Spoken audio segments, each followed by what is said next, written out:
नमस्कार, आप सभी का स्वागत है हमारे चैनल सा भक्ति क्लब पर। इस साल हरतालिका तीज 2022 में 30 अगस्त को मनाया जाएगा। हरतालिका तीज का यह प्रसिद्ध व्रत भादो मास के शुक्ल पक्ष में तृतीया को किया जाता है। तृतीया तिथि को किए जाने के कारण स्त्रियों में यह व्रत अधिकतर तीजो नाम से जाना जाता है। कुंवारी लड़कियों में यह व्रत इच्छित वर पाने की आशा से तथा विवाहित स्त्रियां सुहाग की रक्षा और पति सुख की कामना करके करती है। प्राचीन काल से चल रही मान्यता की इस व्रत को करने वाली स्त्रियां पार्वती के समान सुखपूर्वक जीवन यापन करके शिवलोक को प्राप्त होती है। हरतालिका व्रत विधान: व्रत करने वाले व्यक्ति सूर्योदय के पहले उठे और भगवान शंकर जी का स्मरण करें, फिर नित्य कर्मों से निर्वृत्त होकर शिवालय में जाएं, जहां पूजन करना हो और कथा पढ़नी हो अथवा सुननी हो। यदि हो सके तो शिव मंदिर में शिव पार्वती पूजन के लिए केले के बंधनवार इत्यादि अनेक पुष्पमालाओं से सुसज्जित एक सुंदर मंडप तैयार कर ले। सुहाग चाहने वाली स्त्रियों को शंकर पार्वती की बालू की प्रतिमा बनाकर उसे इस मंडप में स्थापित कर पूजा करनी चाहिए। पूजा में शिव पार्वती से संबंधित कोई भी अथवा शिव चालीसा का पाठ कर सकते हैं। तत्पश्चात एकाग्र चित्त से हरतालिका तीज की कथा पढ़ें या सुनें, जिसके दिव्य केशों पर मंदार के पुष्पों की माला शोभा देती है और जिन भगवान शंकर के मस्तक पर चंद्र और कंठ में मुंडों की माला पड़ी हुई है, जो माता पार्वती दिव्य वस्त्रों से तथा भगवान शंकर दिगंबर वेश धारण किए हैं, उन दोनों भवानी शंकर को नमस्कार करती हूँ। कैलाश पर्वत के सुंदर शिखर पर माता पार्वती जी ने श्री महादेव जी से पूछा है, हे महेश्वर, मुझसे आप ये वह गुप्त से गुप्त वार्ता कहिए जो सबके लिए धर्मों से भी सरल तथा महान फल देने वाली हो। हे नाथ, यदि आप भली भांति प्रसन्न हैं तो आप उसे मेरे सम्मुख प्रकट कीजिए। हे जगन्नाथ, आप आदि मध्य और अंत रहित, आपकी माया का कोई पार नहीं है। आपको मैंने किस भांति प्राप्त किया है? कौन से व्रत तप या दान के पुण्य फल से आप मुझको वर रूप में मिले हैं? श्री महादेव जी बोले, हे देवी सुनो, मैं तेरे सम्मुख उस व्रत को कहता हूँ जो परम गुप्त है। जैसे तारागणों में चंद्रमा और ग्रहों में सूर्य, वर्णों में ब्राह्मण, देवताओं में गंगा, पुराणों में महाभारत, वेदों में साम और इंद्रियों में मन श्रेष्ठ है, वैसे ही पुराण और वेद सब में इनका वर्णन आया है, जिसके प्रभाव से तुम मेरा आधा आसन प्राप्त हुआ है। हे प्रिय, उसी का मैं तुमसे वर्णन करता हूँ।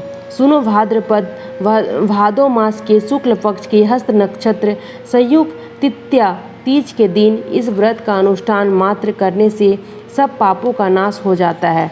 तुमने पहले हिमालय व्रत पर इस महान व्रत को किया था, जो मैं तुम्हें सुनाता हूँ। पार्वती जी बोली, हे प्रभु, इस व्रत को मैंने किस लिए किया था? यह व्रत मुझे सुनने की इच्छा है, सो कृपया करके कहिए। शंकर जी बोले, आर्यवर्त में हिमालय नामक एक महान पर्वत है, जहाँ अनेक प्रकार की भूमि अनेक प्रकार के वृक्षों से सुशोभित है, जो सदैव बर्फ से ढके हुए तथा गंगा की कलकल ध्वनि से शब्दायमान रहता है। हे पार्वती जी, तुमने बाल्यकाल में उसी स्थान पर परम तप किया था और तुमने 12 वर्ष तक जल में रहकर तथा वैशाख मास में अग्नि में प्रवेश करके तप किया। श्रावण के महीने में बाहर खुले में निवास कर अन्न त्याग कर तप किया करती थी।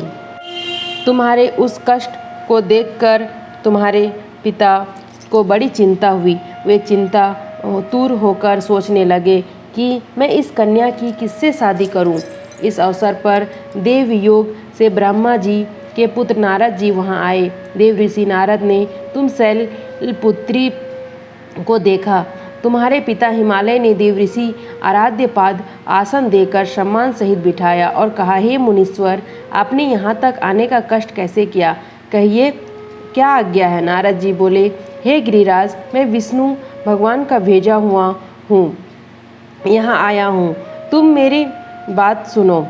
आप अपनी कन्या को उत्तम वर को दान करें। ब्रह्मा, इंद्र, शिव आदि देवताओं में विष्णु भगवान के समान कोई भी उत्तम नहीं है, इसलिए मेरे मत से आप अपनी कन्या का दान भगवान विष्णु को ही दें। हिमालय बोले, यदि भगवान वासुदेव स्वयं ही कन्या को ग्रहण करना चाहते हैं और इस कार्य के लिए ही आपका आगमन हुआ है, तो वह मेरे लिए गौरव की बात है। मैं अवश्य उन्हें ही दूंगा। हिमालय का यह आश्वासन सुनते ही देव ऋषि नारद जी आकाश में अंतर्धान हो गए और शंख चक्र गदा पद्म पीताम्बरधारी भगवान विष्णु के पास पहुँचे। नारद जी ने हाथ जोड़कर भगवान विष्णु से कहा, प्रभु, आपका विवाह कार्य निश्चित हो गया है। इधर हिमालय ने पार्वती जी से प्रसन्नतापूर्वक कहा, हे पुत्री, मैंने तुमको गरुड़ ध्वज भगवान विष्णु को अर्पण कर दिया है। पिता के इन वाक्यों को सुनते ही पार्वती जी अपनी सहेली के घर गई और पृथ्वी पर गिरकर अत्यंत दुखित होकर विलाप करने लगी। उनको विलाप करते हुए देखकर सखी बोली, हे देवी, तुम किस कारण से दुख पाती हो, मुझे बताओ, मैं अवश्य ही तुम्हारी इच्छा पूर्ण करूंगी। पार्वती बोली, हे सखी, सुन, मेरी जो मन की अभिलाषा है सुनाती हूँ। मैं श्री महादेव जी की को वरण करना चाहती हूँ। मेरे इस शिकार को पिताजी ने बिगाड़ना चाहा है, इसलिए मैं निसंदेह इस शरीर का त्याग करूंगी। पार्वती के इन वचनों को सुनकर सखी ने कहा, हे देवी, जिस वन को तुम्हारे पिताजी ने ना देखा हो, तुम वहाँ चली जाओ। तब ये देवी पार्वती तुम अपनी सखी का यह वचन सुन ऐसे ही वन को चली गई। पिता हिमालय ने तुमको घर पर ना पाकर सोचा कि मेरी पुत्री को कोई देव दानव अथवा किन्नर हरण करके ले गया है। मैंने नारद जी को वचन दिया था कि मैं पुत्री का गरुड़ ध्वज भगवान से के साथ वरण करूंगा। हाय, अब यह कैसे पूरा होगा? ऐसा सोचकर वे बहुत चिंतातुर मूर्छित हो गए। तब सब लोग हाहाकार करते हुए दौड़े और मूर्छा दूर होने के पर गिरिराज से बोले कि हमें आप अपनी मूर्छा का कारण बताओ। हिमालय बोले, मेरे दुख का कारण यह है कि मेरी रत्न रूपी कन्या को कोई हरण कर ले गया है या सर्प डस गया है, किसी सिंह या व्याघ्र ने मार डाला है। वह ना जाने कहाँ चली गई और उसे राक्षस ने मार डाला है। इस प्रकार कहकर गिरिराज दुखित होकर ऐसे कांपने लगे जैसे तीव्र वायु के चलने पर कोई वृक्ष कांपता है। तत्पश्चात हे पार्वती, तुम्हें गिरिराज इस साथियों सहित घने जंगल में ढूंढने निकले।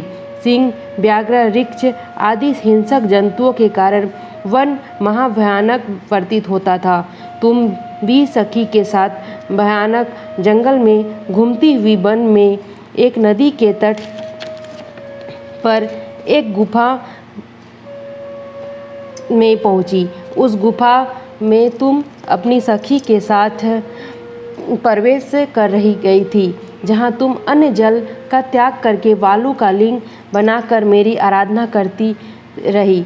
उस समय पर भाद्रपद मास की हस्त नक्षत्र युक्त तृतीया के दिन तुमने मेरा विधि विधान से पूजन किया था। रात्रि को गीत गायन करते हुए जागरण किया। तुम्हारे उस महाव्रत के प्रभाव से मेरा आसन डोलने लगा। मैं उसी स्थान पर आ गया जहाँ तुम और तुम्हारी सखी दोनों थी। मैंने आकर तुमसे कहा, हे वरानी, मैं तुमसे प्रसन्न हूँ, तुम मुझसे वरदान मांग।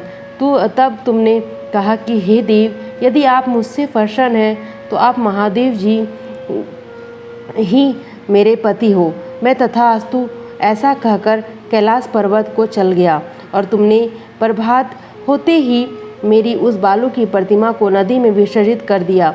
हे सुवे, तुमने वहाँ अपनी सखी सहित व्रत का प्रयाण किया। इतने में तुम्हारे पिता हिमवान भी तुम्हें ढूंढते ढूंढते उसी घने वन में आ पहुँचे। उस समय उन्होंने नदी के तट पर दो कन्याओं को देखा तो वे तुम्हारे पास आ गए और तुम्हें हृदय से लगाकर रोने लगे और बोले, बेटी, तुम ये इस सिंह व्याघ्रता युक्त जंगल में क्यों चली आई? तुमने कहा कि पिता, मैंने पहले ही अपना शरीर शंकर जी को समर्पित कर दिया था, किंतु आपने इसके विपरीत कार्य किया, इसलिए मैं वन में चली आई। ऐसा सुनकर हिमवान ने तुमसे कहा कि मैं तुम्हारी इच्छा के विरुद्ध यह कार्य नहीं करूँगा।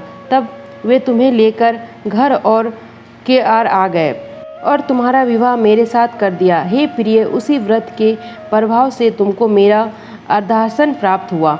इस व्रतराज को मैंने भी अभी तक किसी के सम्मुख वर्ण नहीं किया था।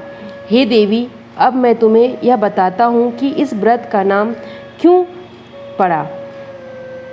तुमको सखी हरण करके ले गई थी, इसलिए हरितालिका नाम। पार्वती जी बोली, हे स्वामी, आपने इस व्रत राज का नाम तो बता दिया, किंतु मुझे इसकी विधि एवं फल भी बताइए कि इसके कारण से किस फल की प्राप्ति होती है। तब भगवान शंकर जी बोले, इस स्त्री जाति के अत्युत्तम व्रत की विधि सुनिए।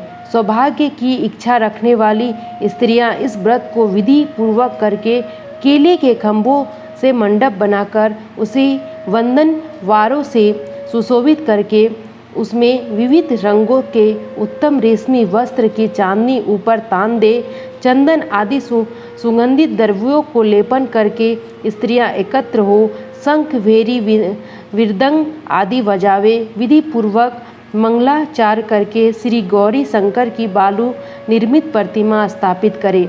फिर भगवान शिव पार्वती जी का गंध धूप पुष्प आदि से विधि पूर्वक पूजन करे, अनेकों नैवेद्यों का भोग लगावे और रात्रि को जागरण करे। नारियल, सुपारी, जवारी, नींबू, लौंग, अनार, नारंगी आदि ऋतु फल तथा फूलों को एकत्रित करके धूप दीप आदि से पूजन करके कहे, कल्याण स्वरूप शिव हैं, मंगल रूप शिव हैं, मंगल रूप महेश्वरी हैं। हे शिवे, सब कामनाओं को देने वाली देवी, कल्याण रूप तुम्हें नमस्कार है। कल्याण स्वरूप माता पार्वती, हम तुम्हें नमस्कार करते हैं।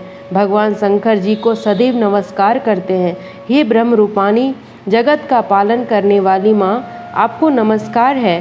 हे सिंह वाहिनी, मैं सांसारिक भय से व्याकुल हूँ, तुम मेरी रक्षा करो। हे महेश्वरी, मैंने इस अभिलाषा से आपका पूजन किया है। हे पार्वती माता, आप मेरे ऊपर प्रसन्न होकर मुझे सुख और सौभाग्य प्रदान कीजिए। इस प्रकार के शब्दों द्वारा उमा सहित शंकर जी का पूजन करें। विधि पूर्वक कथा सुनकर गौ वस्त्र आभूषण आदि ब्राह्मणों को दान करें। इस प्रकार से व्रत करने वाले के सब पाप नष्ट हो जाते हैं।